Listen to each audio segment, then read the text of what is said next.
ఆ విషయం నాకు తర్వాత తెలిసింది, చాలా టైం తర్వాత తెలిసింది నాకు. నేను సిరిసిల్లలో అధికారిక కార్యక్రమంలో ఉన్నాను.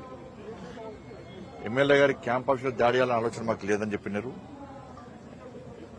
అయినా కూడా ఎమ్మెల్యే గారి క్యాంప్ ఆఫీసు అది ప్రభుత్వ నిధులతో నిర్మించింది. అటువంటి క్యాంప్ ఆఫీసులో ప్రెస్ కాన్ఫరెన్స్లు పెట్టి, ప్రెస్ మీటింగ్లు పెట్టి ఏది పడితే అది మాట్లాడడం తప్పే.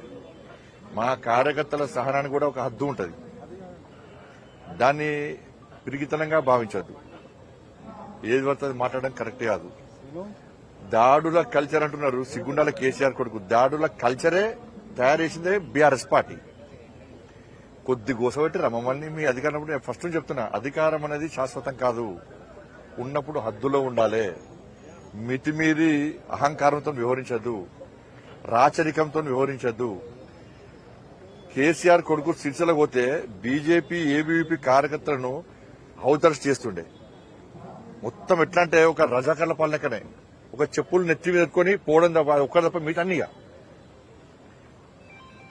మీ రాచరిక పాలన తెలంగాణ ఎట్లుండే? మేము ప్రజా సంగ్రామ యాత్ర చేసినప్పుడు ఎన్ని దాడులు చేశారు? రాత్రిపూట పొలాలకెళ్లి కట్రవతులతో కొట్టిరు మమ్మల్ని. ఒక్కరోజు 18 వాహనాలు ధ్వంసం చేశారు. 6 కార్యకర్తలు 7 ఇంజరీస్ అయినాయి. మా కార్యకర్తలకు 3 కార్యకర్తలకు కాళ్లు విరిగినాయి. అనేక మంది కార్యకర్తలకు ఎత్తుకపోయారు. టోల్ గేట్ దగ్గర మహిళా కార్యకర్తలు ఎత్తుకపోయి కొట్టారు మీ వాళ్ళు. ఇది మర్చిపోతామైంది. కానీ దానికి ప్రతీకారం తీసుకుంటలే మేము. కానీ ఇవాళ మీరు ఏదో అన్నారు. అప్పుడు మేము ఎమ్మెల్యేను ఉష్కో అన్నా మీ ఎమ్మెల్యేను మా మీదకి మా కార్యకర్తలు దమ్మని తెలిసింది. అది వాళ్ళ దాన్ని మేము సమర్థిస్తలేము. కానీ దాని సహనానికి ఒక హద్దు ఉంటుంది. మా వాళ్ళ సహనానికి కూడా ఏది పడుతుంది మాట్లాడము, ఏది పడుతుంది వాగడము, ఇష్టానుసారంగా మాట్లాడము.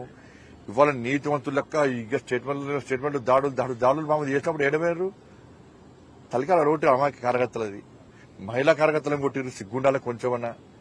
ఇంకా రైతులకు కళ్ళాలకు పోతుంటే కోడూరు మొత్తం రైతులు తలిగిన దెబ్బలు కళ్ళాలకు పోతుంటే రైతులు తలకాయలు వలిగినాయి. ఆ రోజు కొంచెమన్నా సిగ్గుండాలి అలా మాట్లాడుతున్నారు. మీరు ఉన్నప్పుడు ఏం చేశారు?